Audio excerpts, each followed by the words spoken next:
How to check Instagram last seen if hidden. Hello everyone, welcome to this channel. I'm Emily and I'm here to help you out today. So without any delay, let's get started. First thing first, open up your Instagram application and then make sure that you have logged in. So just take on your messenger box at the top right corner of the screen and you can see your chat with the person here.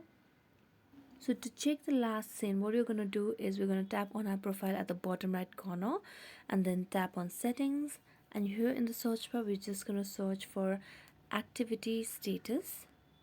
So here you can see the option of show activity status. Just tap on it and as you can see it is enabled here, which shows that allowing accounts you follow and anyone you message to see when you were last active or are currently active on Instagram apps.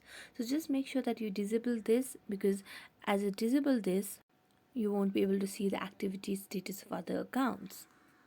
So that's it. Thank you so much for watching this video. If you enjoyed, don't forget to like, subscribe and hit the bell notification for more updates. See you next time.